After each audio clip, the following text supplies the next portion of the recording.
Después de la guerra se inicia un periodo de prensa fascistoide, dictatorial, de prensa controlada por el Estado. Nace de este modo una prensa con color, el color azul naturalmente. Se va descoloriendo a medida que los ejércitos aliados van ganando y cuando el triunfo es definitivo, las consignas cambian por completo.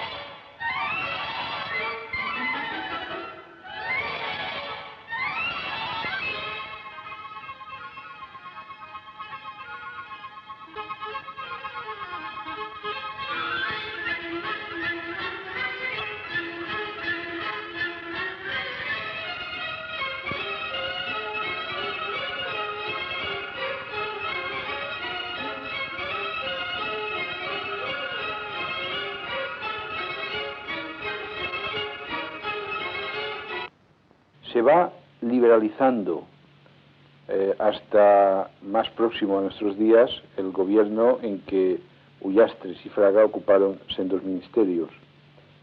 Pero para entonces la prensa ya estaba condicionada. A lo largo de 20 años ya se había perdido toda inquietud periodística y se había de este modo conformado un tipo de periodista que se convertía en un funcionario del Estado. Es una especie de reflejo condicionado que ha quedado después de tantos años de ser dirigidos y ordenados por un sistema militar. La profesión periodística ha sufrido un tal lavado de cerebro que ya redactan, o mejor, redactamos, escribimos y confeccionamos los periódicos al gusto del gobierno, de forma que éste casi hoy no tiene necesidad de imponer una censura.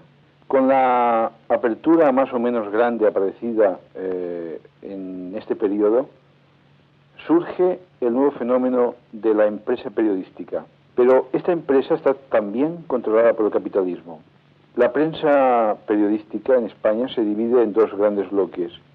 La gubernamental, financiada por el movimiento, y otra que es la que depende de los grupos económicos de presión o ligada a dinastías periodísticas, como por ejemplo La Vanguardia en Barcelona y ABC en Madrid.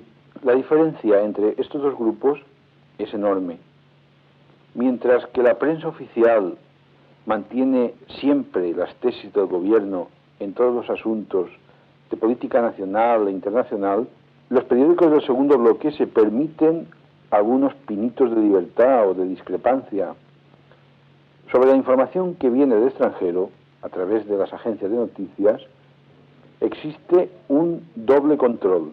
En primer lugar, el de la agencia EFE, que es la agencia oficial española, a través de la cual se canalizan todas las noticias internacionales. Es esta agencia EFE que traduce los despachos procedentes de las agencias americanas, inglesas y francesas, como la United Press International, la Associated Press y la Reuters, y los distribuye traducidos ya en castellano a las diferentes ciudades, a los periódicos de las diferentes ciudades. La agencia EFE traduce las noticias obedeciendo las consignas del gobierno e interpreta la información según los intereses y conveniencias de este en cada caso, cortando las partes que no le van, que no es oportuno destacar, o incluso no distribuyendo en absoluto aquellas noticias que se considera conveniente ocultar. Pero es necesario señalar que la información que nos llega a través de estas agencias americanas o inglesas son manipuladas en un sentido tendencioso a favor de sus intereses monopolistas en el mundo. Toda la información, pues, está pasada a través del tamiz del imperialismo.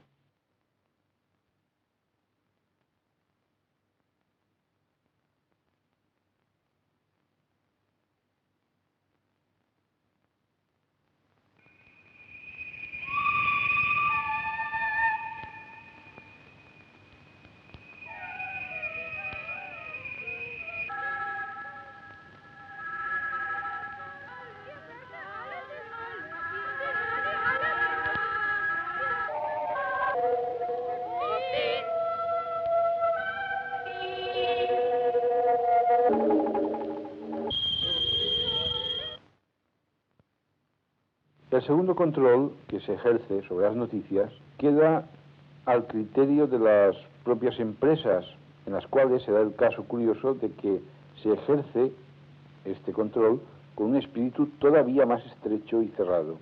En este caso, las presiones son de tipo económico, caciquista, presiones que se imponen por encima de toda consideración política, ordenancista, impuesta por el sistema.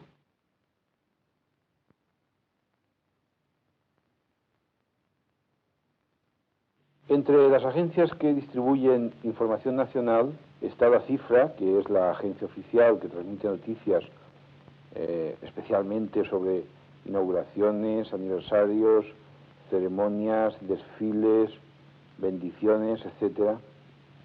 Existe también la agencia Europa Press, que pertenece al grupo de presión del Opus Dei, y la agencia Logos, que está vinculada a la editorial católica. En ningún momento estas agencias representan un concepto de información popular, ni otras preocupaciones de tipo moral, ético, etc. Lo único que realmente las mueve son los intereses económicos. La noticia es aquí una mercancía, que se vende como si fueran zapatos, patatas, etc. Por todo esto, los periódicos españoles ofrecen unas páginas de información local mortecinas, apagadas, sin interés, que se limitan a reflejar la vida de sociedad, los hechos intrascendentes, los juegos florales, las bendiciones, etc., y cuyo tubo de escape principal son los deportes.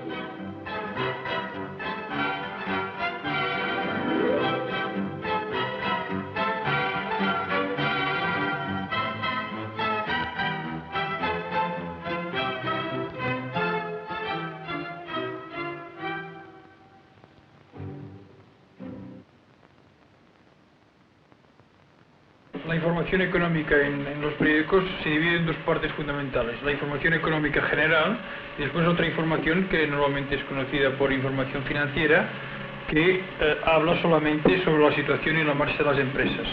Esto dentro de la prensa de aquí son dos mundos, es decir, en el de la económica general, que es donde nosotros trabajamos, se opina sobre la marcha de la economía española, de sus sectores, de la economía mundial, mientras que en la otra parte, la financiera, normalmente se hace por un mecanismo por el que las empresas dan en forma de noticia un material que realmente es publicitario, por ejemplo, informando sobre su marcha, etc. Que toda la información sobre salarios y los colectivos no es que sea tendenciosa, es que prácticamente no existe, es decir, no se da ninguna interpretación real sobre este problema. Aquí sucede una cosa, que normalmente pues tenemos censura. En primer lugar, una censura que, como ya llevamos un tiempo escribiendo, normalmente ya nos aplicamos, ¿no? Porque ya lo conocemos, entonces ya llevamos el artículo como que el artículo para nosotros es una forma de ingreso, normalmente ya llevas el artículo de tal forma que lo crees posible, ¿no? Entonces resulta que ya tienes un marco que es el fijado por el sistema, que lo conoces y te mueves dentro de él. Solamente en todos estos últimos años solamente ha habido un tema sobre el que en un momento determinado se ha podido decir lo que se quiere. Es decir, por parte del Ministerio de Información y Turismo se indicó en un momento determinado que sobre el caso Matesa se podía decir absolutamente todo. Entonces, claro, ese todo era un todo relativo, porque era un todo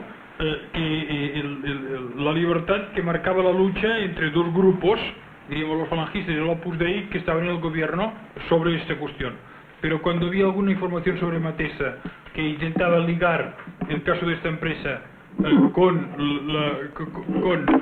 la marcha económica del régimen y con los aspectos económicos del régimen, tampoco salía. Ahora, sobre los demás temas normalmente no hay libertad. En todo esto lo que tenemos los economistas es una ventaja que al mismo tiempo es una trampa, ¿no? La ventaja es que como tenemos una terminología que muchas veces la gente no entiende, se nos permite decir en esta terminología muchas más cosas. Pero claro, muchas más cosas que solamente son asequibles para el pequeñísimo círculo de gente que ha tenido una formación económica, que es muy pequeña. Entonces esto hace que es un problema de que lo que te da más libertad es precisamente el que te entienda menos gente.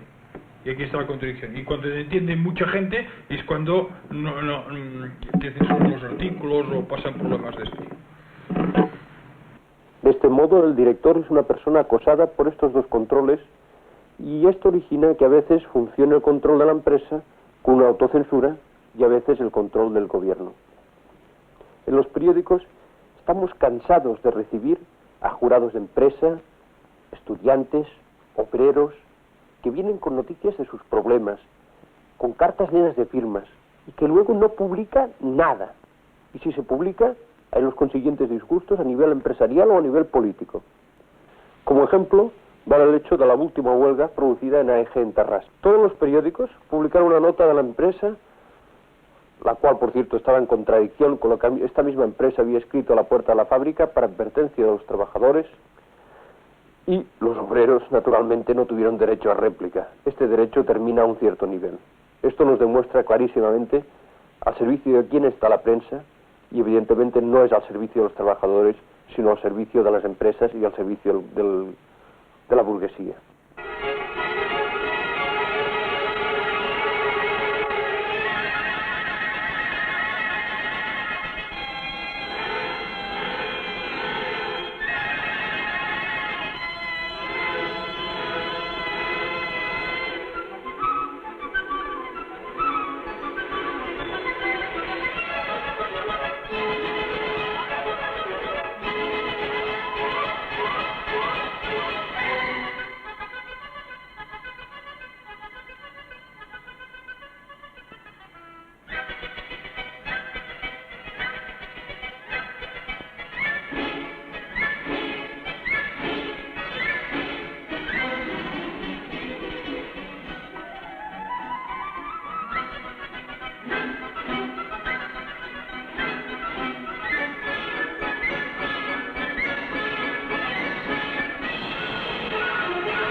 Las reivindicaciones que nosotros pedíamos no fueron atendidas y solamente la económica nos ofrecía el 6% que autorizaba la ley, en la cual tuvimos 3 reuniones y fueron rotas las conversaciones por no llegar a acuerdo. Entonces, en este momento surge el conflicto de AEG. Este paro se organizó precisamente en una asamblea que tuvimos por la tarde a la hora de la comida y se acordó de hacer la media hora en solidaridad de estos 2 compañeros despedidos. Los trabajadores tomamos conciencia de la situación y hicimos una asamblea general en la cual se tomaron los acuerdos y la acción que iba a determinar el conflicto por este acto deliberado de la empresa que fue el despido de todos los compañeros. Las reivindicaciones: el salario de 350 pesetas diarias, eliminación de pluses absorbibles, 1 mes de vacaciones, 40 horas semanales de trabajo, 8 diarias, cobro del 100% en caso de accidentes y enfermedad, jubilación a los 55 años para la mujer y a los 60 para los hombres, con el cobro del 100% de su salario. Comisión de control por los trabajadores de los tiempos y cambios de métodos de trabajo. Eliminación de contratos eventuales. Como contrapartida, la empresa nos ofrece un 6,5% fijo y un 8,5% compensable, con los pluses absorbibles, cosa que no fue aceptada e indignó más a los trabajadores. Entonces no teníamos sitios donde ir a concentrarnos, pidiéndolo al sindicato, el cual nos contestó de que no podíamos reunir allí porque no había salas para reunir a 1.800 trabajadores. Y este es el motivo el cual tuvimos que ir a hacer nuestras asambleas a la parroquia San Cristóbal de Caringlada. En estas asambleas fundamentalmente se informaba a los trabajadores, a los 1.000 y a 1.500 trabajadores que allí cada día nos reuníamos, los primeros días, se informaba de las últimas noticias que la empresa iba actuando. Allí tomamos los acuerdos, allí discutíamos todos los problemas que en el momento teníamos planteados y digamos decir, se llegaban a las resoluciones que colectivamente la asamblea nos eran más óptimas en aquel momento. Dado el carácter del tiempo que hemos estado 2 meses y pico en huelga, una duración tan grande, no tener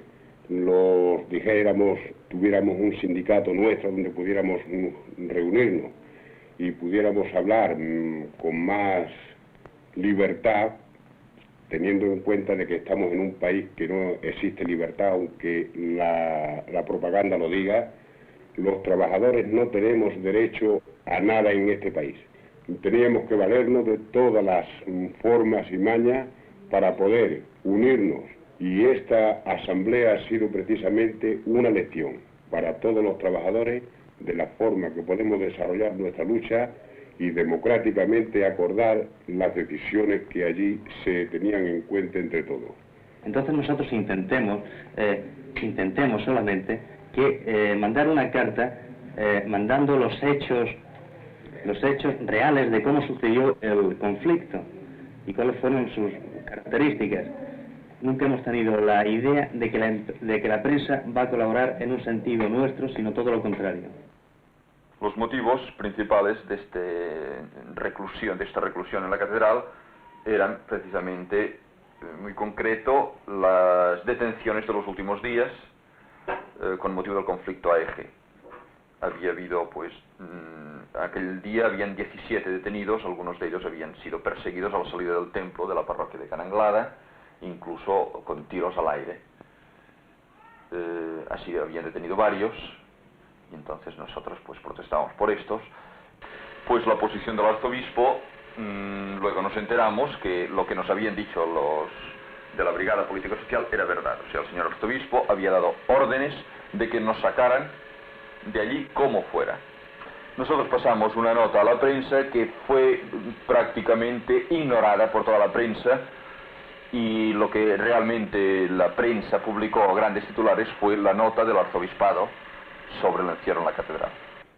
Bien, el 27 de abril, en la misa concelebrada, solemne por 40 monjes y sacerdotes, que presidida por el padre Abad, uno de los sacerdotes se dirigió a los micrófonos después de la homilía pronunciada por el mismo padre Abad.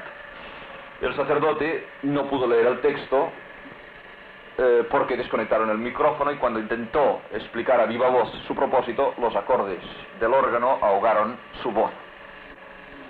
Apenas tuvo tiempo de decir simplemente que a algunos de los cristianos allí presentes resultaba imposible la celebración de la Eucaristía por la presencia del ministro de la Gobernación, principal responsable de la represión del mundo obrero y de los derechos fundamentales de la persona humana en nuestro país. Tras estas palabras, 6 de los sacerdotes concelebrantes se retiraron del altar.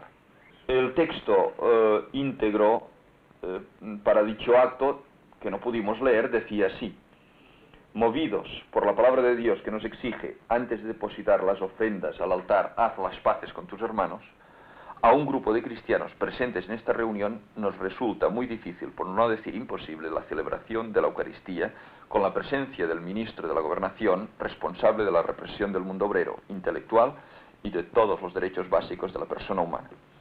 Por esta razón creemos no poder en conciencia compartir esta presencia y nos retiramos de esta celebración de la Eucaristía. Por otra parte, para nosotros Montserrat conservaba todavía un signo de libertad e independencia frente al poder opresor, pero la invitación al ministro responsable de la opresión en nuestro país era una traición al mundo de los oprimidos con el que nosotros nos sentimos comprometidos. Tenemos la prueba, además, evidente de la utilización que hicieron de dicho acto los grandes medios de difusión de nuestro país, prensa, radio y televisión. Sin duda, la presencia del ministro constituyó una manifestación política de grave significado en el mismo santuario de donde hacía un año habían salido las críticas más duras contra el estado de excepción. Esta nota la pasamos a la prensa y la prensa nos contestó que solo el publicarlo representaba, pues, el cierre definitivo de la agencia de prensa. Solo el publicar.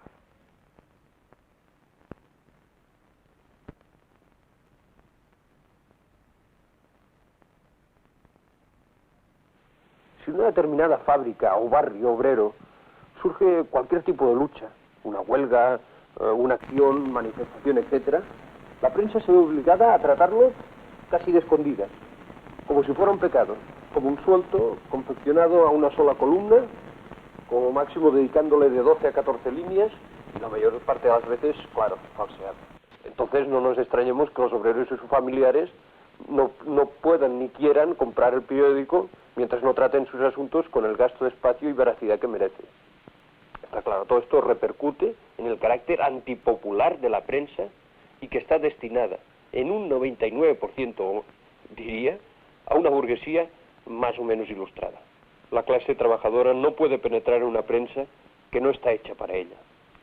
Todos los intentos que se han hecho para hacer formar un periódico de tipo popular han fracasado por completo. ¿Por qué? Porque los condicionamientos sociales, políticos y económicos de las empresas impiden tocar aquellos temas vitales para la clase trabajadora. como por ejemplo el hecho de que se trate de ocultar que la lucha del Vietnam es la lucha de liberación de un pueblo y se camufle y disfrace diciendo que es una agresión comunista, una agresión de las fuerzas del mal contra las fuerzas del bien, representadas evidentemente por los americanos, con lo cual el periódico pierde su carácter popular. Esto es naturalmente el reflejo de la situación general del país. España es una dictadura y por lo tanto su prensa es la de la burguesía monopolista constituida en dictadura. El trabajador no puede nunca esperar en estas circunstancias una prensa de él, popular. Ha de luchar para que estas circunstancias cambien, creando sus propios sindicatos libres, partidos políticos representativos, populares. De este modo podrá tener una prensa que exponga sus problemas, y al igual que la burguesa, la de los propietarios, trata todos los problemas, incluso los laborales, desde el punto de vista de los empresarios. El público está desarmado. Lo único que pueden hacer es oír las emisoras extranjeras, como único modo de saber lo que pasa fuera y aquí, cuando estas emisoras no están interceptadas. Otro medio es comprar la prensa extranjera para, evidentemente, el que sepa idiomas, aunque aquí solamente entre la prensa de derechas o todo lo más centro como Le Monde o alguna cosa así, que además cuando trae algo que interesa al pueblo o algo desfavorable al régimen no entra. Yo aconsejaría a la gente que siempre que lea un periódico lo haga con un espíritu crítico y escéptico, que de entrada no se crea nada por el hecho de que salgan letras gordas en el periódico, que siempre ponga todo en duda y contrasten y comparen y descubran las contradicciones en que cae la prensa. Que es leer entre líneas, buscar las noticias, no fiarse de los títulos, porque normalmente, muchas veces los títulos son más censurados que el interior del artículo, intentar ver ya el inverso de lo que está leyendo. Por ejemplo, esto puede ser en ciertas ocasiones una práctica. En esto habría que hacer algunas recomendaciones a las organizaciones populares, y es que para la lucha política, creo yo, es fundamental que inculquen a las masas el hábito de leer los periódicos y sobre todo enseñar a leerlos, que se cree su propia prensa alternativa, que lleven siempre y sistemáticamente las noticias a los periódicos para poder influir sobre los periodistas y para que éstas salgan, machacando en lo posible y agotando todas las posibilidades que hay en este sentido. Las organizaciones populares y los movimientos que están en lucha han de llevar las noticias a los periódicos. No se han de autocensurar ellos como se hacen los periodistas y los mismos periódicos. Que si de 10 noticias se publica una, pues mejor que salga una que no salga ninguna. Y insistiendo y machacando y repitiendo y volviendo con las noticias es la manera para que cada vez vayan tomando más importancia, para que cada vez salgan más cosas y para que cada vez tengan el lugar que, en fin, tienen que tener. Está claro que, como hemos dicho antes, pues esto no se resolverá mientras duren las circunstancias actuales, pero sí que vaya saliendo más información sobre las luchas de la clase obrera, más información sobre el movimiento popular. Las acciones populares, las acciones de masas, contra las falsedades evidentes. Eso es un camino y es, me parece, la manera más fundamental como puede incidir el movimiento popular sobre los periódicos.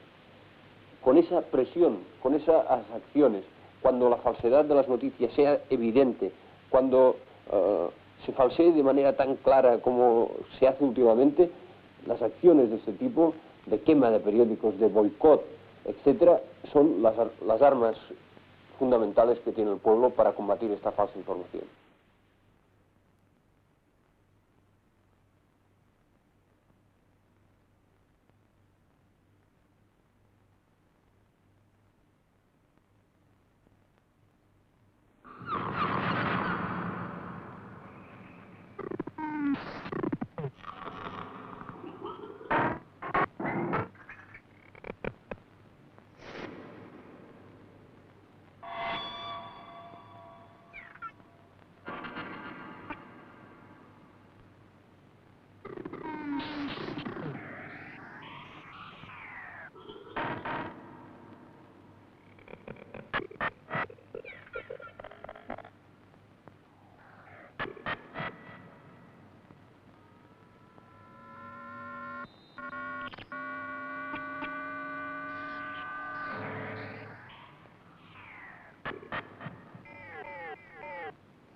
50, está en las mismas condiciones que el 50. Hemos recogido toda la propaganda distribuida por aquí en la calle de Aribau y no sube ninguna más, cambio.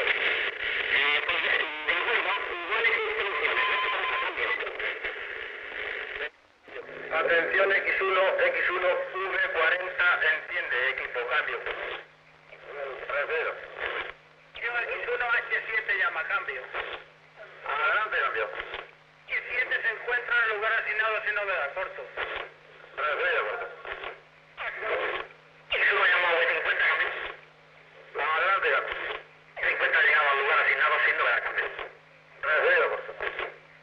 Atención, X1M6 llama, cambio. Adelante, cambio. Se encuentra en el lugar asignado sin novedad, cambio. Atención, X1 llama H13, cambio. Adelante, H13, cambio. H13 se encuentra en el lugar asignado y sin novedad, cambio. Bien, Beatriz. Bueno, H11 comunica que en dirección hacia el Palacio de Deportes tiene centenares de personas, chicos jóvenes. Bien, un momento, ahora lo confirmaremos, cambio. No obstante, dice el oficial de dirección que no pierdan de vista este sitio. No parece que a la salida, al agruparse todo, pasar algo, cambio.